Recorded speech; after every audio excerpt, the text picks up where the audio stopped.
ఆషాఢ పౌర్ణమినే గురు పౌర్ణమి లేదా వ్యాస పౌర్ణమి అని పిలుస్తారు. ఎంతో అద్భుతమైన విశేషమైన రోజు ఇది.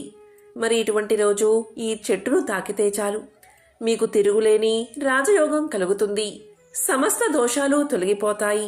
అష్టదరిద్రాలు తొలగి అష్టైశ్వర్యాలు కలుగుతాయి. కోరిన కోరికలు నెరవేరతాయి. కాబట్టి గురు పౌర్ణమి రోజు ఏ చెట్టును తాకితే తరతరాలకు తరగని ఆస్తి వస్తుందో ఇప్పుడు ఈ వీడియోలో తెలుసుకుందాం. గురు పౌర్ణమిని హిందువులు ఎంతో ఘనంగా జరుపుకుంటారు. మన హిందూ మత గ్రంథాల ప్రకారం ఆషాఢ శుద్ధ పౌర్ణమి గురు పౌర్ణమి లేదా వ్యాస పౌర్ణమి అని పిలుస్తారు. ఇదే రోజు వ్యాస మహాముని జన్మతిథి కాబట్టి ఈ రోజును మహాపర్వదినంగా అనాది కాలం నుంచి భావిస్తున్నారు. ఈ రోజు వ్యాస భగవానుణ్ణి పూజించే వారికి అష్టైశ్వర్యాలు చేకూరతాయని నమ్మకం. గురువును బ్రహ్మ విష్ణు మహేశ్వర స్వరూపంగా పూజించే సంస్కృతి మనది. గురులో గు అంటే అంధకారం, చీకటి అని అర్థం. రు అంటే తొలగించడం, నిర్మూలించడం అని అర్థం. అజ్ఞాన అంధకారాలను తొలగించే గురువు సాక్షాత్తు బ్రహ్మ అనడంలో ఎటువంటి సందేహమూ లేదు. ఆదియోగి ఆది గురువైన మహాశివుడు ఆషాఢ పౌర్ణమి రోజు సప్త ఋషులకు జ్ఞానబోధ చేశాడని శివపురాణం తెలియచేస్తుంది. మరి ఎంతో విశిష్టత కలిగి ఉన్న ఈ గురు పౌర్ణమి రోజున ఈ ఆకు తింటే 1 నిమిషంలో మీ దరిద్రం తొలగి లక్ష్మీ కటాక్షం కలుగుతుందో ఇప్పుడు ఈ వీడియోలో తెలుసుకుందాం. ఆషాఢ పౌర్ణమి రోజునే దత్తాత్రేయుడు తన శిష్యులకు జ్ఞానబోధ చేసిన రోజుగా దత్త చరిత్ర తెలియచేస్తుంది. మన తెలుగు నెలల్లో ఆషాఢ మాసానికి ఒక ప్రత్యేక ప్రాధాన్యత ఉంది. పూర్వాషాఢ నక్షత్రంతో కూడిన పౌర్ణమి ఉన్న నెల ఈ ఆషాఢ మాసం. ఇది తెలుగు సంవత్సరంలో 4వ మాసం. దీన్నే శూన్యమాసము అని కూడా పిలుస్తారు. వర్ష ఋతువు కూడా ఈ మాసంలోనే ప్రారంభమవుతుంది. పౌర్ణమి రోజు చంద్రుడు ఉత్తరాషాఢ పూర్వాషాఢ నక్షత్రాల సమీపంలోకి వచ్చే నెల ఈ ఆషాఢ మాసం. అలాగే ఉత్తరాయణ పుణ్యకాలం పూర్తయి సూర్యుడు మిథున రాశి నుంచి కర్కాటక రాశిలోకి ప్రవేశిస్తాడు. దాంతో దక్షిణాయనం మొదలవుతుంది. ఏ వ్యక్తికైనా మొదటి గురువు తల్లి. ఆ తరువాత మనకు జ్ఞానాన్ని అందించి ఏది మంచో ఏది చెడో చెప్పేవాడు గురువు. అలాంటి గురువును పూజించడం కోసం నిర్ణయించిన తిథి ఈ గురు పౌర్ణమి. గురువు అనే పదానికి అజ్ఞాన్ని నశింపచేసేవాడు అనే అర్థమొస్తుంది. అజ్ఞానమనే చీకట్లు తొలగించి మనలో జ్ఞానజ్యోతిని వెలిగించే మహోన్నత వ్యక్తి అంటే గురువే. గురువు బ్రహ్మ విష్ణు మహేశ్వర స్వరూపం. అందుకే గురు బ్రహ్మ, గురు విష్ణు, గురుదేవో మహేశ్వర, గురు సాక్షాత్ పరబ్రహ్మ, తస్మై శ్రీ గురువే నమః అంటూ భారతీయ సంస్కృతి గురువును త్రిమూర్తులతో పోల్చింది. ఎంతో పవిత్రమైన ఈ గురు పౌర్ణమి రోజు పూర్ణచంద్ర బలంతో చంద్రుడు ఉంటాడు. చంద్రుడు మనఃకారకుడు. పూర్ణచంద్ర బలంతో చంద్రుడు ఉన్నప్పుడు మనసు పరిపరి విధాలుగా ఆలోచిస్తుంది. ఈ సమయంలో సముద్రం ఆటుపోట్లకు గురవుతూ ఉంటుంది. అలాగే మన శరీరంలో ఉన్న నీటిపై కూడా ఈ ప్రభావం ఉంటుంది. అందువల్ల మనసు నిలకడలేక పరిపరి విధాలుగా ఆలోచిస్తుంది. మన విజయాలకు కారణం మన ఆలోచనలే. ఇలా పౌర్ణమి రోజు అంటే ఆషాఢ పౌర్ణమి రోజు మనసు పరిపరి విధాలుగా పోకుండా నిలకడగా ఉండడం కోసం చిన్న పరిహారాన్ని పాటిస్తే విశేషమైన ఫలితం ఉంటుంది. ఈ పరిహారాన్ని రాహుకాలంలో ఆచరించాలి. ఈ పౌర్ణమి ఏ వారం రోజు వస్తుందో ఆ రోజు రాహుకాలంలో ఈ పరిహారాన్ని పాటిస్తే మన కారకుడైన చంద్రుణ్ణి అదుపులో పెట్టి చక్కని ఆలోచనలతో విజయాలు అందేలా చేసుకోవచ్చు. ఆషాఢ పౌర్ణమి రోజు మన కారకుడైన చంద్రుడు ధనస్సు రాశిలో మకర రాశిలో సంచరిస్తూ ఉంటాడు.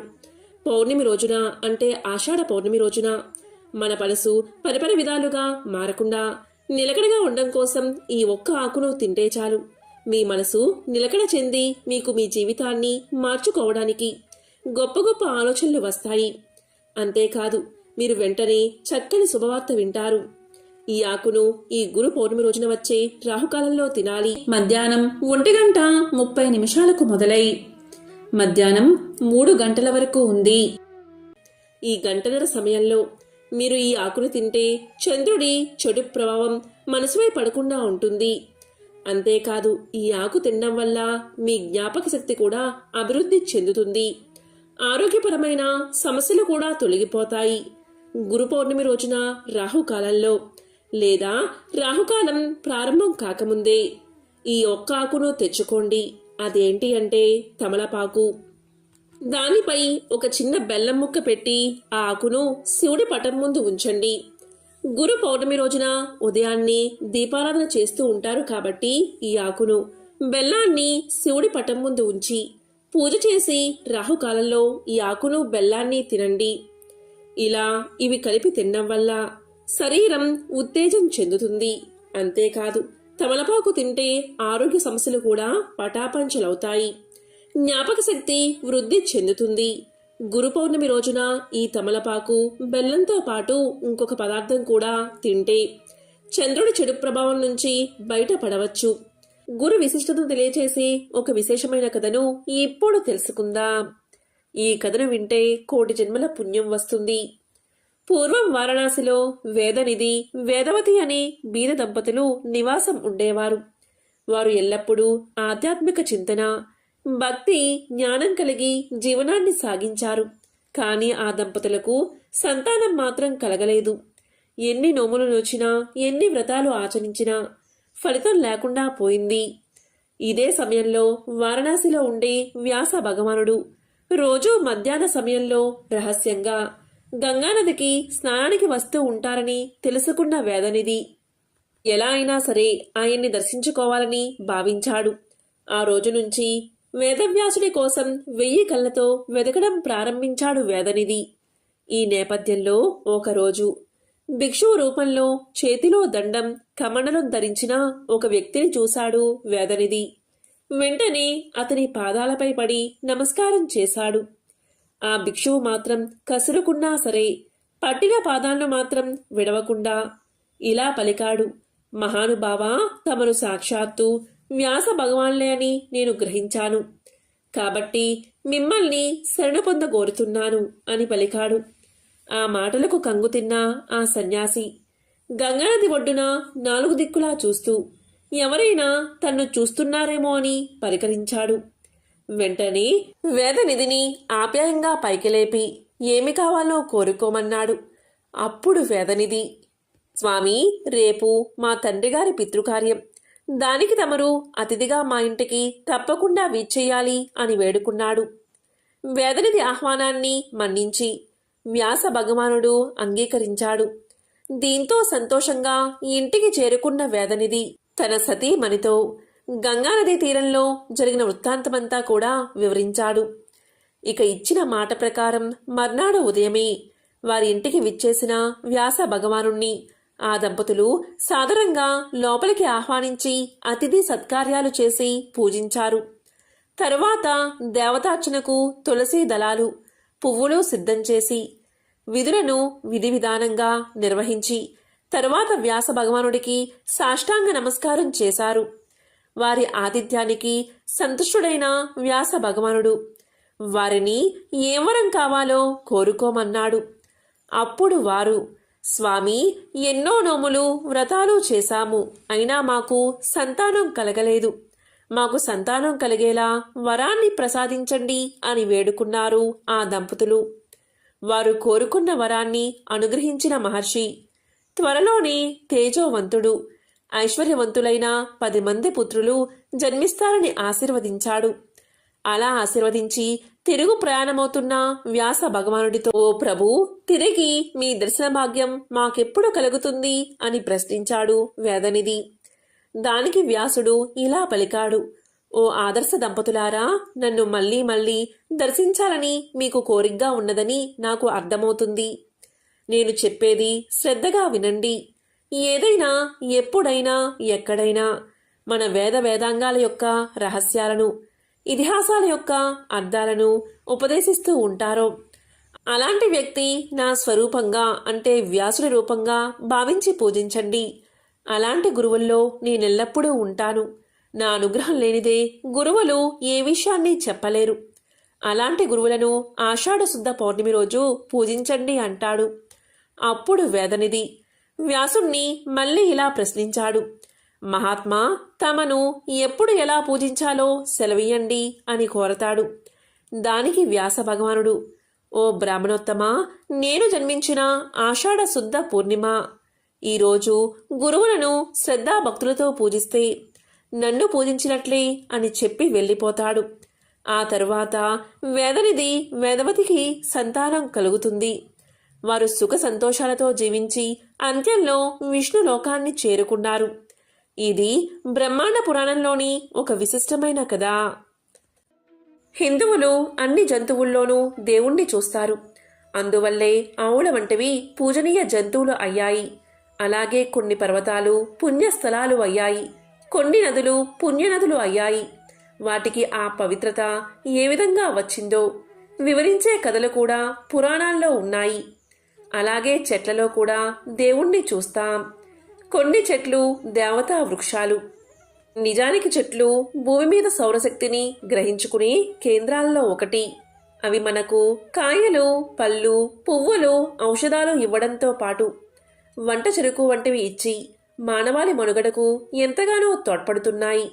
కానీ చెట్లకు మనుషుల మాదిరి ఆనందం, బాధ వంటివి ఉంటాయని మనువు పేర్కొన్నారు. అది ఆధునిక విజ్ఞాన శాస్త్రరీత్యా కూడా నిరూపితం అయినది. భారతీయ ఋషులు సైతం కొన్ని వృక్షాలను పవిత్రమైనవిగా చెప్తారు. ఇక ఆర్యులు చెట్లతో సహా ప్రకృతి శక్తులను పూజించేవారు. దేవతా వృక్షాలుగా పేర్కొనే వాటిలో కొన్నిటికి అద్భుతమైన ఔషధ శక్తులు ఉండడం విశేషం. చాలా ఏళ్లుగా తగ్గని మొండి రోగాలు కూడా ఈ ఔషధాలకు తగ్గుతాయి. అయితే కొన్ని చెట్లను తాకితేనే దౌర్భాగ్యం, దరిద్రం తొలగిపోతాయని మన శాస్త్రాలు చెప్తున్నాయి. అంతేకాదు కొన్ని రకాల మొక్కల దగ్గరకు వెళ్లి నిలబడితే చాలు మనశ్శాంతి కలుగుతుంది. మరికొన్ని రకాల మొక్కల దగ్గరకు వెళ్లి గాలి పీల్చుకుంటే ఆరోగ్యం మెరుగుపడుతుందని ఆయుర్వేద గ్రంథాలు చెప్తున్నాయి. కనుక మొక్కలు చాలా విశేషమైనవి. ప్రతి మొక్క గొప్పదే. దేని ప్రత్యేకత దానికే ఉంటుంది. ఈ భూమి మీద పనికిరాని మొక్క అనేదే లేదు. మనం పిచ్చి మొక్కలుగా చూసే మొక్కలతోటే ఆయుర్వేదంలో ఎన్నో రకాల మందులు చేస్తారు. ఒక్కొక్క రకమైన మొక్కకు ఒక్కొక్క రకమైన విశిష్టత ఉంటుంది. అందువల్లే చెట్ల గొప్పతనాన్ని గుర్తించిన మన ఋషులు చెట్లను మన సంస్కృతిలో ఒక భాగంగా చేశారు. చెట్లను పూజించమని చెప్పారు. ఈరోజు ఈ చెట్టును తాకితే చాలు తరతరాలకు తరగని ఐశ్వర్యం వస్తుందని శాస్త్రాలు చెప్తున్నాయి. ఆ చెట్టు ఏంటి అంటే అదే మామిడి చెట్టు. మామిడి చెట్టు దగ్గర ఈరోజు ఈ పరిహారాన్ని చేస్తే మీకు తిరుగులేని రాజయోగం పడుతుంది. మన హిందూ సాంప్రదాయంలో మామిడి చెట్టుకు ఎంతో ప్రాధాన్యత ఉంటుంది. మామిడి చెట్టు దేవతా వృక్షాలలో ఒకటి. రామాయణం, మహాభారతం, ఇతర పురాణాల్లో దీని ప్రస్తావన ఉంది. ఈ మామిడి చెట్టు పండు ప్రేమకు, సంతాన సాఫల్యతకు చిహ్నం.